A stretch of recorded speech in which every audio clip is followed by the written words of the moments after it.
फातिमा की रानी माँ, प्रभु यीशु की माँ, आसरा तू ही है माँ।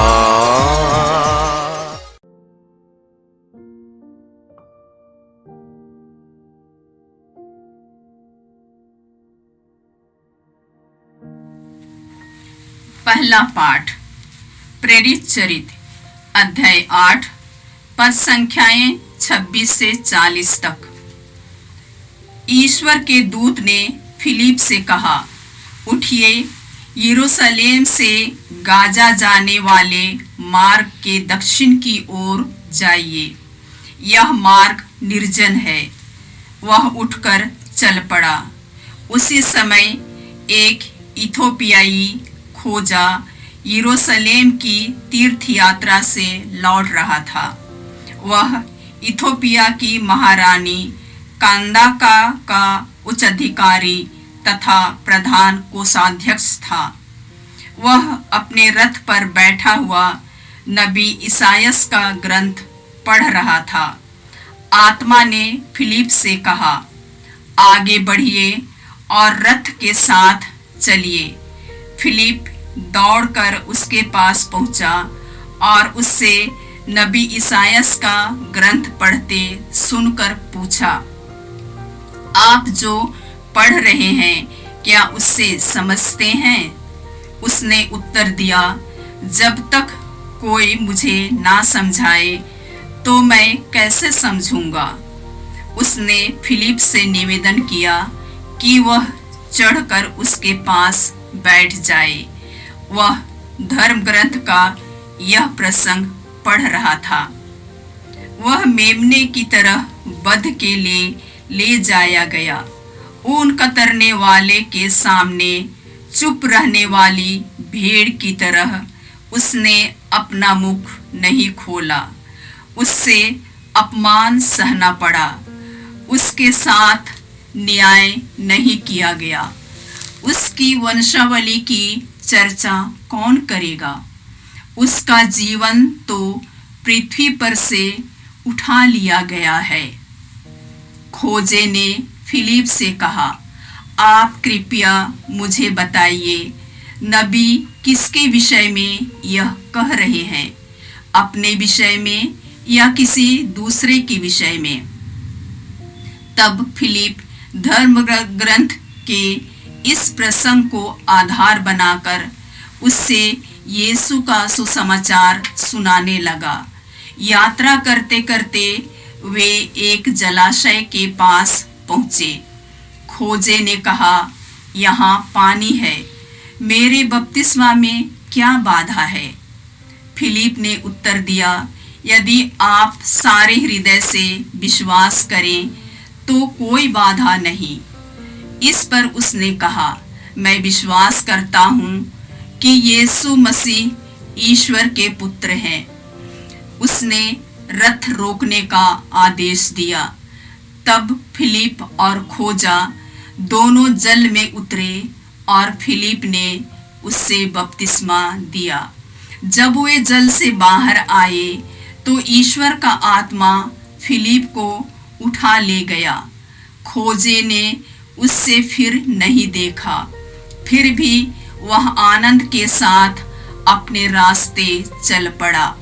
फिलिप ने अपने को आजोतस में पाया और वह कैसरिया पहुंचने तक सब नगरों में सुसमाचार का प्रचार करता रहा। यह प्रभु की वाणी है। ईश्वर को धन्यवाद। अनुवाक्य, समस्त पृथ्वी ईश्वर को धन्य कहे। समस्त पृथ्वी ईश्वर को धन्य कहे। हे राष्ट्रों, हमारे ईश्वर को धन्य कहो और उसकी प्रशंसा में गीत सुनाओ। वही हमें जीवन प्रदान करता और विचलित हो जाने से बचाता है। अनुवाक्य, समस्त पृथ्वी ईश्वर को धन्य कहे।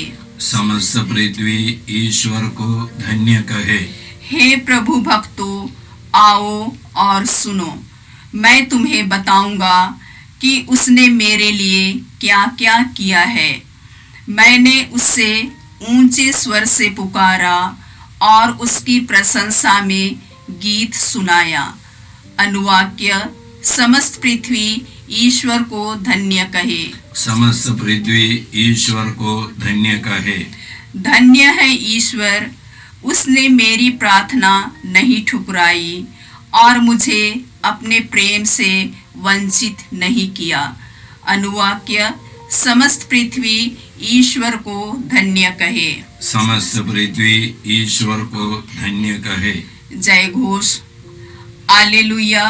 प्रभु कहते हैं, स्वर्ग से उतरी हुई वह जीवंत रोटी मैं हूँ।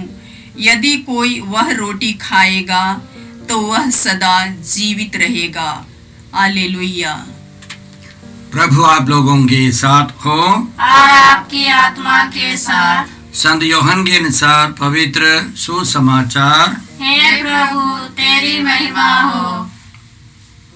अध्याय 6 पद संख्या 44 से 51 तक। यीशु ने लोगों से यह कहा, कोई मेरे पास तब तक नहीं आ सकता जब तक कि पिता जिसने मुझे भेजा है उसे आकर्षित ना करे।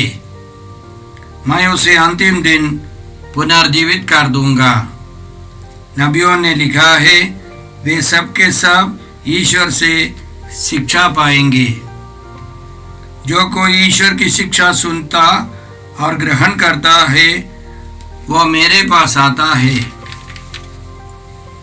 यह ना समझो कि किसी ने पिता को देखा है। जो ईश्वर की ओर से आया है उसी ने पिता को देखा है। मैं तुम लोगों से कहे देता हूँ, जो विश्वास करता है उसे अनंत जीवन प्राप्त है। जीवन की रोटी मैं हूँ। तुम्हारे पूर्वजों ने मरुभूमि में मन्ना खाया, फिर भी वे मर गए। मैं जिस रोटी के विषय में कहता हूँ वह स्वर्ग से उतरती है और जो उसे खाता है वह नहीं मरता।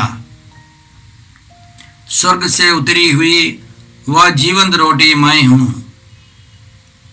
यदि कोई वह रोटी खाएगा तो वह सदा जीवित रहेगा। जो रोटी मैं दूंगा वह संसार के जीवन के लिए अर्पित मेरा मांस है। यह प्रभु यीशु का सुसमाचार। हे ख्रिस्त तेरी स्तुति हो। जय यीशु क्रिस्त में प्रिय भाई और बहनों, पहले पाठ में हम लोगों ने सुना कि आदिम कलीसिया के एक बहुत बड़ा चमत्कार, फिलिप नामक यीशु के शिष्य ने बड़े उत्साह के साथ सुसमाचार का प्रचार किया और एक दिन ईश्वर के दूत ने उनको समझाया कि यरूशलेम से गाजा जाने वाले रास्ते पर दक्षिण की ओर जाइए। और वह निर्जन स्थान था, रास्ता वीरान था, फिर भी वो गया तो उसने देखा एक बहुत बड़ा ऑफिसर, इथियोपियाई ऑफिसर अपने रथ में बैठकर यशायाह नबी का ग्रंथ पढ़ रहा था और सबसे महत्वपूर्ण अध्याय 53 पद संख्या 7-8 सब पढ़ रहे थे। तो उसको समझ में नहीं आ रहा था। फिलिप ने उससे पूछा कि आपको समझ में आता है? तो उसने कहा, कोई समझाए तब ना समझ में आएगा। तो फिलिप ने उनके बगल में बैठकर धर्म ग्रंथ का मर्म समझाया कि यह सब यीशु मसीह में पूरा हो गया है। और काफ़ी देर तक समझाने के बाद उस अधिकारी को, उस इथियोपियाई खोजे को विश्वास का वरदान मिला। उसको मालूम हो गया कि यीशु ही ईश्वर है, यीशु ही मसीह प्रभु हैं, मुक्तिदाता ईश्वर हैं।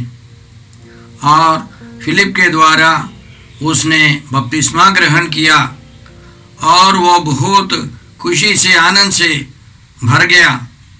उसके बाद पवित्र आत्मा ने वो महान प्रेरित फिलिप को गायब कर दिया। फिर भी वह अधिकारी बड़े आनंद से खुशी से अपने देश चला गया। आज पवित्र आत्मा क्या संदेश देना चाहता है? पवित्र आत्मा हमको यह सिखाता है कि जो प्रभु के प्रचार प्रसार में है उसको प्रभु की प्रेरणा मिलती है, ईश्वर का दूत उसको संभालेगा और हर कार्य के बाद पवित्र आत्मा आगे का रास्ता भी दिखा देगा। हम लोग स्तोत्र 91 में पढ़ते हैं, तुम जो सर्वोच्च के आश्रय में रहते और सर्वशक्तिमान की छत्र छाया में सुरक्षित हो, तुम प्रभु से कहो, तू ही मेरी शरण है, मेरा ईश्वर, मेरा गढ़, मैं तुझ पर भरोसा रखता हूँ। आगे हम पढ़ते हैं, तुम्हारा कोई अनिष्ट नहीं होगा, महामारी तुम्हारे घर के निकट नहीं आएगी, क्योंकि वो अपने दूतों को आदेश देगा कि तुम जहाँ कहीं भी जाओगे वे तुम्हारी रक्षा करें। तो सबसे पहले जो ईश्वर की शरण में रहता है, ईश्वर की आज्ञाओं के अनुसार जीवन बिताता है, ईश्वर उसको रास्ता दिखाता रहता है, या ऐसा व्यक्ति ईश्वर का रास्ता आसानी से पहचान लेता है और ईश्वर की सुरक्षा हमेशा उसके साथ है। तो इसलिए हम लोगों को समझना है, जो प्रभु के प्रचार में है, प्रभु के मिशनरी है, उसको डरने की कोई जरूरत नहीं है। उसका मालिक ईश्वर है। प्रभु यीशु अपने आत्मा को भेजकर संभालेंगे। संत मार्कुस के सुसमाचार के अंतिम में हम लोग इस प्रकार पढ़ते हैं, शिष्यों ने जाकर सर्वत्र सुसमाचार का प्रचार किया। प्रभु उनकी सहायता करते रहे और साथ साथ घटित होने वाले चमत्कारों द्वारा उनकी शिक्षा को प्रमाणित करते रहे। हम चमत्कार चाहते हैं हमारे जीवन में, तो हमको प्रभु के साथ रहना है, प्रभु का प्रचार करना है। किसी न किसी प्रकार हमारे अंदर एक इच्छा होनी चाहिए, एक लगन होना है कि जो कृपा मुझे मिली है, जो वरदान मुझे मिले हैं, वह दूसरों को भी प्राप्त हो। बहुत सारे लोग अंधकार में भटक रहे हैं और हम यीशु के प्रचार प्रसार नहीं करेंगे, सुसमाचार का प्रचार प्रसार नहीं करेंगे तो कौन करेगा? यह केवल पुरोहितों का या सिस्टर लोगों का या धर्म संघियों का काम नहीं है। हर विश्वासी को फिलिप के समान, संत फिलिप के समान काम करना है। तो अन्य लोग भी यीशु को पहचानेंगे, यीशु के पास आएंगे, मुक्ति का अनुभव करेंगे। उस इथियोपियाई ऑफिसर की तरफ से हम लोग सोचें, वह एक भक्त है, वह ईश्वर की खोज में है। वो दूर देश से बहुत कठिनाई उठाकर, तकलीफ उठा करके वह यरूशलेम आया था, तीर्थ में आया था, और उसने वह ग्रंथ, यशायाह का ग्रंथ खरीदा होगा। उन दिनों पुस्तकें सब बहुत महंगी थी और उसने खरीदा है उस ग्रंथ को, और बड़े उत्साह के साथ वो पढ़ रहा था। और वह ईश्वर की खोज में था। इसलिए ईश्वर ने वादा किया है, जो खोज में रहता है, ईश्वर की खोज में है, ईश्वर मिल जाता है। यीशु ने खुद कहा था, मांगो और तुम्हें मिल जाएगा, ढूंढो तुम पाओगे, खटखटाओ तुम्हारे लिए खोला जाएगा। जो मांगता है उसे मिल जाता है। वह तीर्थयात्री, वह इथियोपियाई ऑफिसर ईश्वर की खोज में था और आखिर उसको ईश्वर मिल गया। पुनर्जीवित प्रभु यीशु की शक्ति और सामर्थ्य का, कृपा का अनुभव किया। यीशु में उसने विश्वास किया। वो पवित्र आत्मा से संचालित जीवन बिताना शुरू करता है। तो उसी तरह हर एक व्यक्ति जो ईश्वर की खोज में है, उसको प्रभु मिलेंगे, प्रभु यीशु मिलेंगे। बाइबल में बहुत सारे उदाहरण हैं, आज भी ऐसा होता है। इसलिए आज के भजन में स्तोत्रकार कहता है कि ईश्वर की महानता का बखान करो, स्तुति करो। ईश्वर ने उसकी प्रार्थना सुनी है। एक घनिष्ठ रिश्ता है ईश्वर से उसका। तब ईश्वर उसको और कृपाओं से, वरदानों से भर देता है।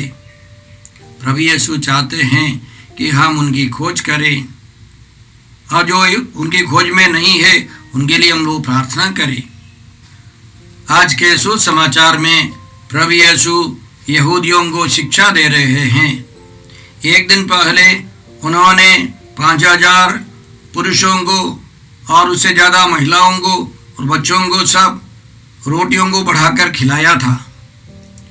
अब रोटियों की खोज में आने वाले लोगों को यीशु ने और गहराई से समझाया।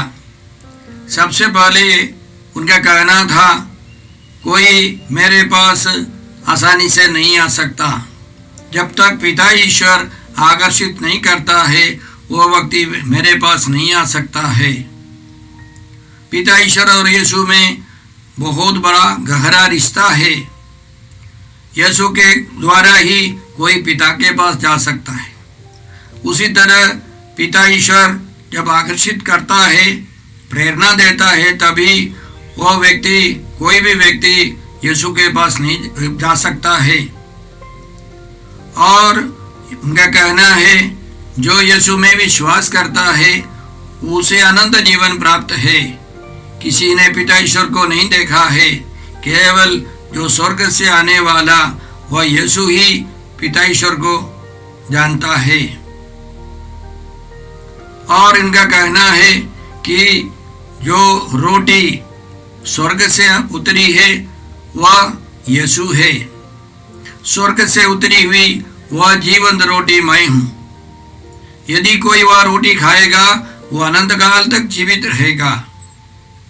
बाइबल में भोजन, रोटी एक महत्वपूर्ण विषय है।